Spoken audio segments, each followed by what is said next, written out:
Welcome to my YouTube channel safety tips. आज की इस वीडियो में हम बात करेंगे हैज़र्ड्स की और कंट्रोल मेजर्स की। यानी कि जब हम स्कैफोल्डिंग का काम करते हैं तो उसमें हमें कौन कौन से हैज़र्ड्स जो है वो फेस करने पड़ सकते हैं और उनको हम कैसे कंट्रोल कर सकते हैं। तो आइए फिर स्टार्ट करते हैं आज की वीडियो को। तो जो बहुत सारे जो एक्सीडेंट एसोसिएटेड होते हैं स्कैफोल्डिंग से, वो बहुत ही सिंपल फॉल्ट की वजह से होते हैं, जैसे टूल्स का मिसयूज़ करने से, लैडर जो है उसको आपने सिक्योर नहीं किया, उसको प्रॉपर क्लैंप जो है वो नहीं लगाए, या आपने टो बोर्ड नहीं लगाया, तो उसकी वजह से बहुत सारे एक्सीडेंट होते हैं। तो जो मोस्ट सीरियस किस्म के एक्सीडेंट होते हैं वो किस वजह से होते हैं, जैसे पार्शली या टोटली जो है स्कैफोल्डिंग कोलैप्स कर जाए। तो ये जितने भी एक्सीडेंट इंसिडेंट होते हैं रिलेटेड टू स्कैफोल्डिंग वो सारे प्रिवेंटेबल होते हैं, ऐसा नहीं है कि उनको प्रिवेंट नहीं किया जा सकता। तो जो हाजर्ड एसोसिएटेड होते हैं स्कैफोल्डिंग के साथ ड्यूरिंग एरेक्शन, अल्टरेशन, ऑपरेशन या डिसमेंटलिंग के दौरान, तो आइए देखते हैं वो कौन कौन से हैं। तो सबसे पहले falls from height while working on scaffolding और लैडर। तो जब आप स्कैफोल्डिंग के ऊपर काम कर रहे हैं या लैडर के ऊपर काम कर रहे हैं तो वहाँ से सबसे पहला जो खतरा है वो आप वहाँ से गिर सकते हैं। Being struck by falling objects. तो जो फॉलिंग ऑब्जेक्ट्स होते हैं वर्क एट हाइट में वो सबसे ज़्यादा डेंजरस होते हैं, क्योंकि ऊपर से जो चीज़ गिरती है उसका वेट बहुत ज़्यादा हो जाता है, तो वो किसी को भी इंजर्ड कर सकती है। तो जो फॉलिंग ऑब्जेक्ट्स हैं वो भी एक खतरा है। The presence of near by electrical line और प्रोसेस लाइन। तो ओवरहेड जो इलेक्ट्रिकल हाई पावर लाइंस होती हैं वो भी एक ख़तरा होती है। और जो प्रोसेस लाइन है, जैसे कोई हाइड्रोकार्बन है, H2S वाली लाइन है, उसके इर्द गिर्द आप अगर स्कैफोल्डिंग बना रहे हैं तो वहाँ पे भी कोई गैस लीक हो सकती है। Manual handling of scaffolding material. तो स्कैफोल्डिंग में सबसे ज़्यादा जो मसला जो स्कैफोल्डर फेस करते हैं वो मैनुअल हैंडलिंग का होता है, क्योंकि उनको मटेरियल को लेके आना फिर उसको स्कैफोल्डिंग के ऊपर लेके जाना, तो ये सारे के सारे जो टास्क होते हैं वो मैनुअल हैंडलिंग से रिलेटेड होते हैं। Collapse of the scaffolding because of. तो जो स्कैफोल्डिंग है वो भी कोलैप्स कर सकती है, किस वजह से? Incorrect erection. अगर उसको प्रॉपरली इरेक्ट नहीं किया गया तो वो कोलैप्स कर जाएगी। ओवरलोडिंग। अगर आपने उसको ओवरलोड कर दिया, जो उसकी लोड बेयरिंग कैपेसिटी थी, अगर आपने उसको एक्सीड कर दिया तो ओवरलोड करने से भी स्कैफोल्डिंग कोलैप्स कर सकती है। Uneven load distribution. यानी अगर आप उसके ऊपर जो लोड लेके गए हैं वो आपने लोड प्रॉपरली डिस्ट्रीब्यूट करके नहीं रखा, सारे का सारा लोड एक ही जगह पे रख दिया, तो उससे भी स्कैफोल्डिंग कोलैप्स कर सकती है। Poor ground conditions. तो पुअर ग्राउंड कंडीशंस क्या होती हैं कि जो जहाँ पे आपने स्कैफोल्डिंग बनाई है, अगर वो जगह जो है वो अनइवन है या वो जगह जो है वो सॉफ्ट है, आपने प्रॉपर कंपेक्शन नहीं की है, तो उस वजह से भी स्कैफोल्डिंग गिर सकती है। Adverse weather. तो एडवर्स वेदर क्या होता है, जैसे कि हाई विंड है, अगर आप उसमें स्कैफोल्डिंग बना रहे हैं तो उससे भी स्कैफोल्डिंग इफेक्ट हो सकती है। इनसफिशिएंट और इनअप्रोप्रिएट टाइज। तो टाइज के बारे में मैंने ऑलरेडी वीडियो अपलोड की है कि कितनी हाइट पे जाकर स्कैफोल्डिंग को टाइज की ज़रूरत होती है। तो अगर प्रॉपर जितनी टाइज रिक्वायर्ड हैं, अगर उस हिसाब से या उस जैसी स्कैफोल्डिंग की रिक्वायरमेंट ऐसी टाइज नहीं है, तो फिर भी स्कैफोल्डिंग गिर सकती है। Interference with the ties.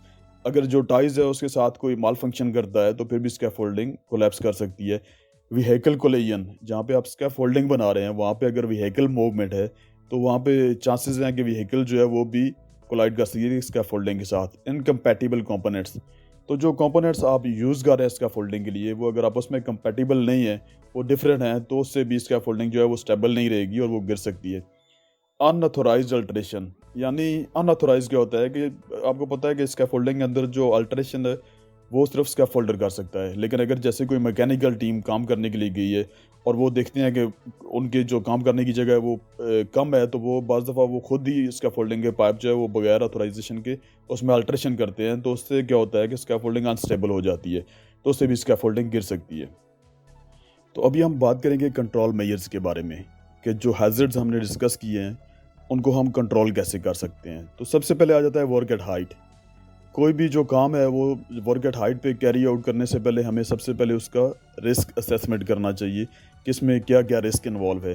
और जो लोग हाइट पे काम करने जा रहे हैं उनके पास वर्क एट हाइट की ट्रेनिंग होनी चाहिए, ताकि उनको पता हो कि वर्क एट हाइट में कौन कौन से रिस्क इन्वॉल्व हैं और उन्हें कौन कौन से प्रिकॉशंस लेने हैं।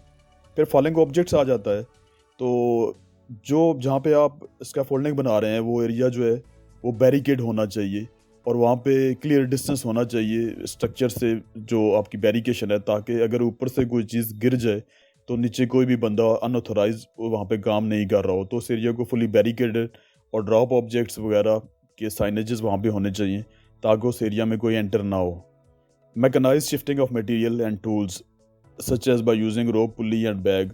तो जो आपका जो मटेरियल शिफ्टिंग है उसको आप मैकेनाइज करें कि आप मैकेनिकल एड यूज़ करें, यानी कि जैसे पुल्ली है, रोप है, लिफ्टिंग बैग है, वो यूज़ करें ताकि जो मैनुअल हैंडलिंग है उससे बचा जा सके। No material shall be kept inside the scaffolding pipe opening as it can fall during scaffolding dismantling. तो जो पाइप ओपनिंग्स होती हैं, आपको पता है कि जब स्ट्रक्चर या पाइप के इर्द गिर्द स्कैफोल्डिंग बनाई जाती है तो वहाँ पे जहाँ से पाइप ऊपर जाते हैं वहाँ पे ओपनिंग होती हैं, तो वहाँ पे कोई भी मटेरियल नहीं रखना चाहिए, क्योंकि अगर जब हम स्कैफोल्डिंग को डिसमेंटल करेंगे तो वो मटेरियल वहाँ से गिर सकता है। Clearance from electrical process lines.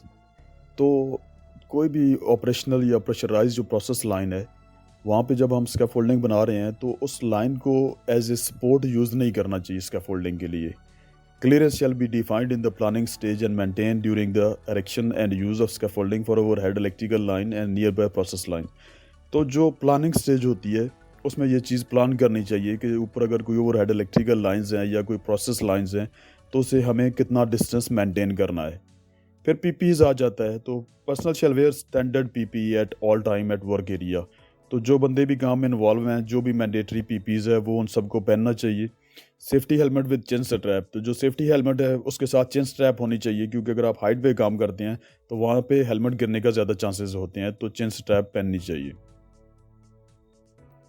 तो जो भी बंदे काम कर रहे हैं उनको फुल बॉडी हार्नेस जो है वो डिसमेंटलिंग और इरेक्शन के दरमियान और even after erection of scaffolding उनको हाइट पे 1.8 मीटर के ऊपर जब वो काम करेंगे तो उनको फुल बॉडी हार्नेस चाहिए और 100% टाई ऑफ होनी चाहिए।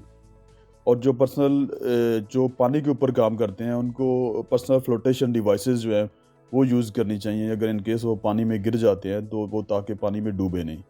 फिर मैनुअल हैंडलिंग आ जाती है। तो जो सेफ़ मैनुअल हैंडलिंग प्रैक्टिसेस हैं, जैसा कि जो मैक्सिमम लोड है वो एक बंदा जो है वो 25 केजी से ज़्यादा वो नहीं उठा सकता, तो वो जितनी भी सेफ़ मैनुअल हैंडलिंग प्रैक्टिसेस हैं उन सब को, जैसे प्रॉपरली लोड उठाना है, कैसे लोड को उठाना है, कैसे उसको कैरी करना है और कैसे रखना है, वो सारी की सारी जो प्रैक्टिसेस हैं उनको फॉलो करना चाहिए।